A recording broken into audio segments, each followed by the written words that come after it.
والذین یؤذون المؤمنین والمؤمنات بغیر ما اکتسبوا فقد احتملوا بہتانا واثما مبینا صدق اللہ العظیم اللہم صل علی سیدنا محمد وعلی آل سیدنا و مولانا محمد وبارک وسلم عدد ما فی علم اللہ صلاة دائمتا بدوام ملک اللہ۔ برادران اسلام، ریڈیو انسپائر سے مسعود اختر ہزاروی پروگرام صدائے تکبیر کے ساتھ آپ کی خدمت میں حاضر ہے۔ آج ایک بڑا ہی اہم سوشل موضوع ہے جس کا اسلامک پوائنٹ آف ویو سے ہم جائزہ لیں گے اور اس پر ہماری گفتگو ہوگی، اور وہ ہے کہ کسی بھی شخص کو تکلیف پہنچانا، ایذا رسانی کرنا، اس کا اسلام کے اندر کیا ممانعت آئی ہے اور ہمارے رویے کمیونٹیز کے اندر اس حوالے سے بحیثیت مسلمان آج کیا؟ قرآن پاک کی سورہ الاحزاب جو قرآن کی 33 نمبر سورہ مبارکہ ہے، اس کی ورس نمبر 58 آپ کے سامنے تلاوت کی ہے، جس میں اللہ پاک نے فرمایا والذین یؤذون المؤمنین والمؤمنات بغیر ما اکتسبوا فقد احتملوا بہتانا واثما مبینا۔ اللہ تبارک و تعالی نے ارشاد فرمایا کہ وہ لوگ جو مومن مردوں کو اور عورتوں کو تکلیف دیتے ہیں اس چیز کی وجہ سے جو کچھ انہوں نے کیا ہی نہیں، یعنی ان پر تہمت لگا کے اور ان کے اوپر الزام لگا کے ان کی کردار کشی کرتے ہیں۔ فرمایا وہ ایک بہت بڑا بہتان لگا رہے ہیں اور وہ بہت بڑے گناہ کے مرتکب ہو رہے ہیں جو لوگ ایسی حرکات کرتے ہیں۔ اللہ تبارک و تعالی کا بنایا ہوا اس کائنات ہستی کا ایک نظام ہے کہ انسان جب دنیا میں آتا ہے اس وقت بھی تنہا ہوتا ہے، اکیلا ہوتا ہے، اور پھر جس وقت انسان یہاں دنیا سے جاتا ہے، رخصت ہو رہا ہوتا ہے، اس کے اس باڈی سے قبض عنصری سے روح پرواز کر رہی ہوتی ہے، اس وقت بھی وہ اکیلا ہوتا ہے۔ البتہ جب برتھ ہو جاتی ہے اس کے بعد ڈیتھ تک کا جو پیریڈ ہے اللہ کو پتہ ہے کسی کی کتنی زندگی ہے۔ جتنی بھی زندگی ہے یہ درمیانی عرصہ جو ہے اس میں اسے مختلف لوگوں کے ساتھ ایک انٹریکشن رکھنا پڑتا ہے، ایک تعلق رکھنا پڑتا ہے، اور وہ جو تعلق ہوتا ہے، وہ جو رشتے ہوتے ہیں، ان کا جو ایک معیار ہوتا ہے، ان تعلقات، ان کے نتائج و ثمرات جو ہوتے ہیں وہ دنیا کے اندر بھی ظاہر ہوتے ہیں اور پھر آخرت کے اندر بھی ان تعلقات کے نتیجے کے اندر جزا و سزا کا ایک نظام قائم ہو۔ بعض افراد ان کا دوسرے لوگوں سے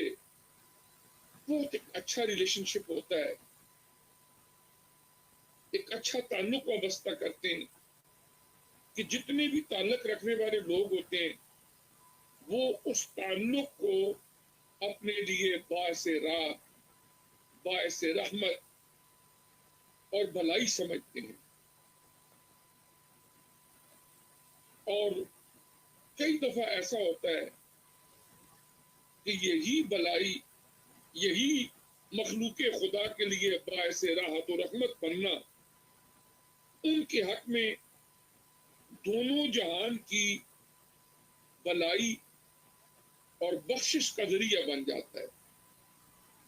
کہ اللہ تعالیٰ ان نیکیوں کی وجہ سے ان کی آخرت سنوار دیتے ہیں. جبکہ اسی معاشرے کے اندر رہتے ہوئے کچھ لوگوں کا جو دوسروں سے میل جول ہوتا ہے وہ اتنا برا ہوتا ہے کہ وہ دوسرے لوگوں کے لیے اذیت کا اور زحمت کا سبب بن جاتا ہے. اور جب دوسروں کو اذیت دیتے ہیں، تہمتیں لگاتے ہیں یا فزیکل ٹارچر کرتے ہیں یا ذہنی طور پر کسی کو ٹارچر کرتے ہیں، تو یہی رویے اور یہی کردار کئی مرتبہ دنیا کے اندر بھی ذلت کا سبب بنتا ہے اور آخرت کے اندر بھی ایسے کرتوت کرنے والے، ایسے اعمال کرنے والے سزا کے، عذاب کے حقدار ٹھہرتے ہیں. اب ایک بندہ جو ڈکلیئر کرتا ہے آئی ایم مومن، آئی ایم مسلم،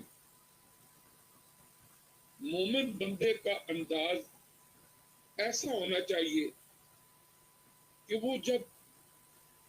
کسی کے ساتھ محو گفتگو ہو تو اس کی گفتگو، اس کا بول زخمی دلوں کا مرہم بنے. اس کے پاس بیٹھنے سے وہ لوگ زمانے کے حوادثات کی وجہ سے یا کسی بھی وجہ سے جن کے دل ٹوٹے ہوئے ہوں، ان کی گفتگو سن کے ان کو ڈھارس بندے، ان کا تبسم، ان کے چہرے کی مسکراہٹ، جو لوگ بھی زمانے کے اندر غمزدہ ہوں ان کے لیے ذہنی سکون اور تسکین قلب کا ذریعہ بنے. اور ایک مومن بندے کا جو کریکٹر ہونا چاہیے وہ ایسا ہونا چاہیے کہ اس کے کردار سے بھلائی کے دروازے کھلتے چلے جائیں اور لوگ راحت و آرام محسوس کریں اس کی کمپنی سے، اس کی گفتگو سے، اس کے کردار سے.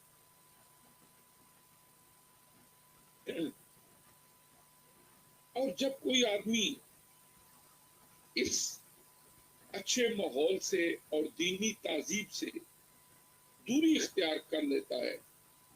اس کا نتیجہ یہ ہوتا ہے کہ بظاہر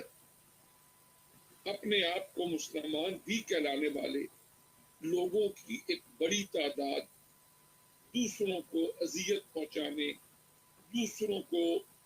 تکلیف میں مبتلا کرنے کا سبب بنتی ہے. بعض لوگ ایسے بھی ہیں کہ جو دوسروں کو تکلیف اور اذیت پہنچانے سے بچنا چاہتے ہیں مگر علم کی کمی، سمجھ کی کمی کی وجہ سے انجانے میں وہ بھی کسی کو اذیت پہنچانے کا سبب بن جاتے. بہت سارے لوگ ایسے بھی ہیں کہ جنہیں اس بات کا احساس تک نہیں کہ جب کسی دوسرے کو اذیت پہنچائی جائے، تکلیف پہنچائی جائے، خصوصی طور پر جس طرح قرآن پاک میں مومن مردوں اور عورتوں کا ذکر ہوا، مسلمان مردوں اور عورتوں کو اذیت پہنچانا، فرمایا یہ کتنا بڑا جرم ہے، اس کا احساس نہیں ہوتا. وہ جان بوجھ کر دوسروں کی دل آزاری کرتے ہیں، ان کو رنج پہنچاتے ہیں اور پھر اس پر شرمسار بھی نہیں ہوتے، بلکہ زندہ لوگ تو زندہ لوگ رہے، جو لوگ فوت ہو جاتے ہیں، لوگ وفات پا جانے والوں کو پریشان کرنے والے کاموں سے باز نہیں آتے، بلکہ ایسے عمل بھی عام ہیں جو احادیث کریمہ کے مطابق فرشتوں کی اذیت کا سبب بن جاتے۔ اب جو سورہ الاحزاب کی آیت نمبر 58 تلاوت کی، جس میں اذیت پہنچانے سے منع کیا گیا، اذیت پہنچانے کی مختلف قسم کی صورتیں ہوتی ہیں، مثلا تکلیف دہ الفاظ، کسی کو ایذا رسانی کا سبب بننے والا لہجہ، کسی کو دکھ پہنچانے والا عمل، یہ سبھی سخت قسم کے گناہ ہیں۔ ایک حدیث مبارکہ جو حضرت سیدنا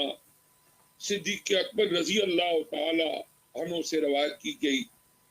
اور جامع ترمذی شریف میں حدیث نمبر 1941 ہے، 1941 نمبر حدیث مبارکہ ہے ترمذی شریف کی۔ حضرت سیدنا ابو بکر صدیق رضی اللہ تعالیٰ عنہ فرماتے ہیں، آقا علیہ السلام نے فرمایا، ملعون من دار مؤمنا او مکر بہ، یعنی جو شخص کسی مسلمان کو تکلیف پہنچائے یا اسے دھوکہ دے تو وہ ملعون ہے، یعنی خیر سے، اللہ کی رحمت سے وہ دور ہے۔ کاش ہمارے اندر یہ شعور پیدا ہو جائے کہ فرشتوں، زندہ لوگوں یا وفات پا چکے جو لوگ ہیں، ان مسلمانوں کی تکریم تو بہت بلند ہے۔ شریعت مطالعہ میں بلا وجہ غیر مسلموں اور جانوروں کو تکلیف دینے سے بھی منع کرتی ہے۔ اب حضور نبی کریم صلی اللہ علیہ وآلہ وسلم آپ کی احادیث مبارکہ کے اندر بہت سارے ایسے احوال و واقعات موجود ہیں کہ نبی کریم رؤوف الرحیم صلی اللہ علیہ وآلہ وسلم نے برکت کی دعائیں فرمائی، رویوں کی اصلاح کرنے کی تلقین کی، اور زحمت کی بجائے رحمت کا ذریعہ بننے کی تربیت فرمائی، اور پھر کسی کو اذیت پہنچانے کی بجائے ان کے لیے خوشی و مسرت عام کرنے کا سبب بن جانے کی آپ نے ترغیب فرمائی۔ ہماری کوشش ہوگی کہ آج کی اس گفتگو میں ایک مسلمان کو ایذا پہنچانے کے جو مختلف طریقے ہیں ان پر کچھ گفتگو کی جائے اور آئندہ محتاط رہا جائے کہ کسی کو تکلیف نہ پہنچائی جائے۔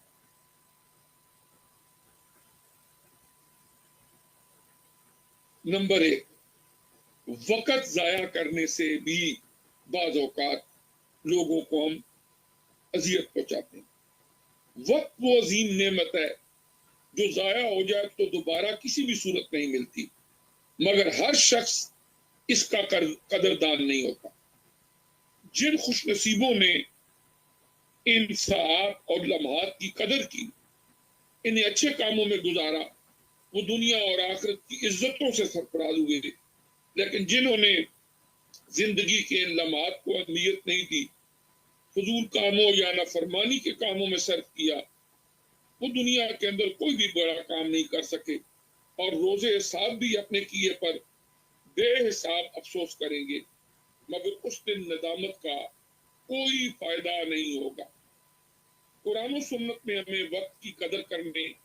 اسے فرما برداری میں گزارنے کا حکم دیا گیا ہے، اور اس پر عالیشان نویدیں ارشاد فرمائی گئی ہیں، جبکہ وقت ضائع کرنے یا نافرمانی وغیرہ میں گزارنے سے روکا گیا ہے، اور اس پر لرزا دینے والی وعیدیں بیان ہوئی۔ اگر انسان اللہ تعالیٰ کی توفیق سے اپنا وقت ضائع کرنے کی بجائے اچھے کاموں میں گزارے، اسے وہ عظیم انعام نصیب ہوتا ہے جس کا تصور بھی نہیں کیا جا سکتا۔ حضرت سیدنا عبداللہ عبید بن خالد رضی اللہ تعالیٰ عنہ فرماتے ہیں کہ حضور علیہ السلام نے دو افراد کو آپس میں بھائی بھائی بنا دیا، ان میں سے ایک ساتھ راہ خدا میں شہید ہو گئے اور دوسرے تقریباً ایک ہفتہ بعد وصال کر گئے۔ جب ہم نے بعد میں وفات پانے والی کی نماز جنازہ پڑھی تو آقا علیہ السلام نے پوچھا ما قلتم، یعنی تم نے کیا دعا مانگی تھی؟ عرض کی ہم نے دعا مانگی تھی کہ اللہ تعالیٰ اس کی بخشش فرمائے اور اسے اپنے شہید بھائی کے ساتھ بتا دے۔ اے اللہ، اگرچہ یہ صاحب شہادت سے محروم رہے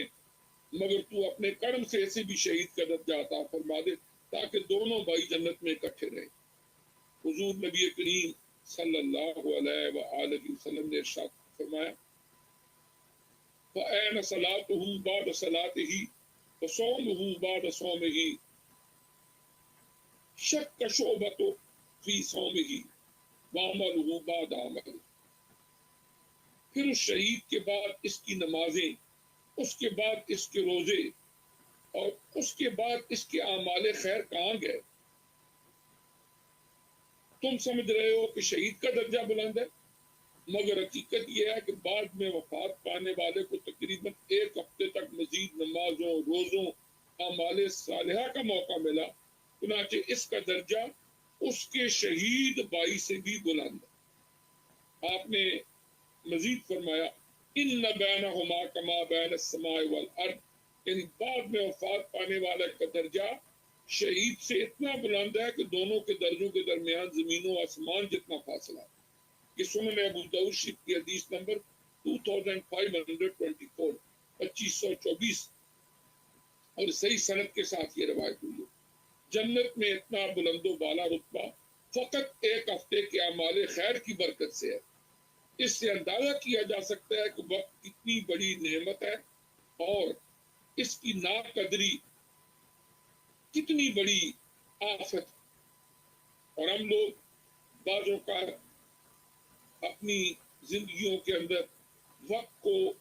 ضائع کر دیتے ہیں لیکن اس کا احساس بھی نہیں کرتے۔ اس کے بعد راستوں کے حوالے سے اذیت پہنچانا، انسانی زندگی کی روزمرہ ضروریات میں سے ایک راستہ بھی ہے۔ ظاہر ہے کہ راستے کے بغیر انسان ایک جگہ سے دوسری جگہ نہیں جا سکتا۔ اگر منزل تک پہنچنے کے لیے راستہ نہیں ملتا تو سخت پریشانی ہوتی ہے۔ اس لیے نبی کریم علیہ السلام نے اپنے متعدد ارشادات میں راستوں سے متعلق اذیت دور کرنے پر بڑی بشارتیں اور اس حوالے سے تکلیف دینے پر سخت وعیدیں ارشاد فرمائیں۔ سیدنا ابو برزہ ندلہ اسلمی رضی اللہ تعالیٰ عنہ سے روایت ہے، ایک شخص نے بارگاہ رسالت مآب صلی اللہ علیہ وسلم میں حاضر ہو کر عرض کی یا رسول اللہ صلی اللہ علیہ وسلم، مجھے ایسا عمل بتلائیے جس سے مجھے نفع ہو، اس کی برکت سے جنت نصیب ہو جائے۔ امام الانبیاء صلی اللہ علیہ وسلم نے فرمایا اعزل الاذی عن طریق المسلمین، مسلمانوں کے رستے سے تکلیف دہ چیزوں کو دور کرو، اس سے نفع بھی ہوگا، جنت بھی عطا ہوگی۔ یہ صحیح مسلم شریف کی حدیث نمبر 2618 2618 ہے، اور مسند احمد رحمۃ اللہ علیہ کے اندر جو ہے یہ حدیث پاک موجود ہے 1971 حدیث مبارکہ۔ سیدنا ابو ہریرہ رضی اللہ تعالیٰ عنہ کی روایت کے مطابق سید عالم صلی اللہ علیہ وآلہ وسلم آپ نے فرمایا کہ ایک شخص نے سر راہ ایک درخت کی شاخ پڑی ہوئی دیکھی، کہنے لگا خدا کی قسم اسے ضرور مسلمانوں کے رستے سے ہٹا دیتا ہوں، کہیں انہیں تکلیف نہ دے۔ حضور علیہ السلام نے فرمایا اللہ تعالیٰ نے کرم فرماتے ہوئے اس کی برکت سے اس کو جنت ادا کر، یعنی رستے سے ایک چیز ہٹا دی۔ صحیح مسلم شریف کی حدیث نمبر 1914 ہے، یعنی 1914 نمبر حدیث۔ ہمارے یہاں اذیت رسانی کے ذرائع کے ساتھ ساتھ رستوں کے حوالے سے لوگوں کو ستانا بھی عام ہے۔ مثلا بہت جگہ ہم پارکنگ درست نہیں کرتے، گزرنے کا رستہ ہے وہاں پر ہم گاڑی کھڑی کر دیتے ہیں، یا قریبی دکان دفتر والے اپنا کام نہیں کر پاتے اس کی وجہ سے۔ یہ سب صورتیں لوگوں کو اذیت پہنچانے والی۔ ہم رستے تنگ کر دیتے ہیں، دکاندار اپنا سامان دکان سے باہر رستے میں رکھ دیتے ہیں، گھر سے باہر چبوترا یا کیاری وغیرہ بنا کر گلی تنگ کر دیتے ہیں۔ اسی طرح یہ ہوتا ہے کہ سڑکوں گلیوں میں تقریبات کا انعقاد جب کرتے ہیں تو وہاں پر بھی لوگوں کو تکلیف ہوتی ہے، یا رستوں کے اندر کھیل کا اہتمام کرتے ہیں وہاں سے گزرنے والوں کو تکلیف ہوتی ہے، یا رستے میں کوڑا پھینکنا بھی ایک معمول بن چکا ہے کہ رستے کے اندر کوڑا کرکٹ پھینک دیتے ہیں جس کی وجہ سے لوگوں کو تکلیف ہوتی ہے۔ بارہ ایسی چیز ہاتھ میں ہوتی ہے، رستے میں رکھ دی جاتی ہے جس کی نوک یا دھار ہوتی ہے، کوئی شخص زخمی ہو جاتا ہے، یا کسی کے کپڑے پھٹ جاتے ہیں، یا گاڑی کا ٹائر پنچر ہو جاتا ہے، تو یہ ساری چیزیں جو ہیں یہ تکلیف دیں۔ یا تمباکو نوشی ایسی جگہ پہ کرنا جہاں دوسرے لوگ جو ہیں ان کو اس تمباکو نوشی کی وجہ سے تکلیف ہو، سگریٹ کی وجہ سے تکلیف ہو، یا گاڑیوں وغیرہ کا دھواں بھی راہگیروں کی ذہنی اور جسمانی اذیت کا سبب بنتا ہے۔ تو ان ساری چیزوں جو کسی بھی دور کے اندر انسانوں کی اذیت لسانی کا سبب بنتے ہیں اس سے بچنا چاہیے، لیکن ہم اس کی پرواہ نہیں کرتے۔ یا ایک رستہ گزر رہا ہے وہاں پر عزت مآب عورتوں نے گزرنا ہے، بچیوں نے گزرنا ہے، ہم بھی بہنوں بیٹیوں بچیوں والے گزرگاہ میں بیٹھ کر بد نگاہی کرنا، وہاں پر دیکھنا، دوسروں کے عیب ڈھونڈنا، آوازیں کسنا، یہ ساری کی ساری چیزیں وہ بری عادتیں ہیں جو کہ لوگوں کو اذیت پہنچانے والی ہیں، جس میں بے شمار لوگ اپنا وقت بھی ضائع کرتے ہیں، گناہ بھی سر لیتے ہیں، اور دوسروں کے ملال کا سبب بھی بنتے ہیں۔ آپ راستے سے متعلق اذیت رسانی کی جو حرمت ہے اس کا اندازہ اس بات سے آپ لگائیں کہ کسی شخص کو عذر شرعی کے بغیر گزرگاہ میں نماز پڑھنے یا صف میں غیر ضروری جگہ گھیرنے کی اجازت نہیں۔ جب عبادت کی یہ صورتحال ہے تو باقی کاموں کا اندازہ آپ خود ہی لگا سکتے ہیں۔ سیدنا معاذ بن انس جونی رضی اللہ تعالیٰ نے فرمایا کہ میں ایک غزوہ میں حضور علیہ السلام کے ہمراہ تھا، لوگوں نے رستے بند کر دیے اور جگہ تنگ کر دی، یعنی غیر ضروری طور پر بھی بہت سارے رستوں کو گھیر لیا۔ حضور علیہ السلام نے ایک شخص کو بھیجا کہ یہ اعلان کرو ان من ضیق منزلا او قطع طریقا فلا جہاد لہ، جو لوگ جگہ تنگ کر رہے ہیں، لوگوں کے رستے بند کر رہے ہیں، وہ جہاد میں آئے ہوئے ہیں لیکن ان کو کوئی ثواب جہاد کا نہیں ملے گا اگر ایسی حرکت کرو گے۔ تو ہم بھی نماز وغیرہ پڑھنے کے لیے جائیں، لوگوں کی ڈرائیو وے بلاک کر دینا یا ایسا طریقہ کار رکھنا جہاں آیا گاڑی کھڑی کر دی، دوسروں کو تکلیف ہوتی رہے، ہم تو جی عبادت کرنے جا رہے ہیں۔ تو آقا علیہ السلام نے فرمایا جہاد کا ثواب نہیں ملے گا، جو لوگوں کے رستے روک کے لوگوں کو تکلیف دے کے تم جہاد کر رہے ہو۔ یہ سنن ابو داؤد کی حدیث نمبر 2629 ہے،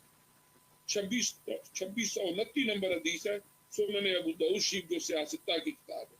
اور سیدنا ابو سعید خدری رضی اللہ تعالیٰ عنہ سے روایت ہے کہ خاتم النبیین صلی اللہ علیہ وسلم فرمایا ایاکم والجلوس بالطرقات، رستے میں بیٹھنے سے بچو۔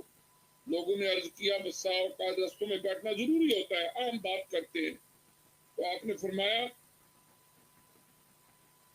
اگر بیٹھنا ہی ہے تو رستے کا حق ادا کرو۔ عرض کیجیے یا رسول اللہ صلی اللہ علیہ وسلم رستے کا حق کیا ہے؟ آپ نے فرمایا بد نگاہی سے بچو، اپنی نگاہیں نیچی رکھو، تکلیف دینے سے باز رہو، سلام کا جواب دو، بھلائی کی دعوت دو، برائی سے روکو، جو بھولا ہوا بندہ ہو اس کو رستہ بتاؤ، اگر کوئی مظلوم ہو تو فرمایا ان کی مدد کرو. فرمایا یہ جب تم کام کرو گے تو یہ رستے کا حق ہے، یہ رستے کا جو ہے وہ حق ہے. اس طرح یہ ہے کہ اذیت رسانی اس سے سختی کے ساتھ منع کیا گیا.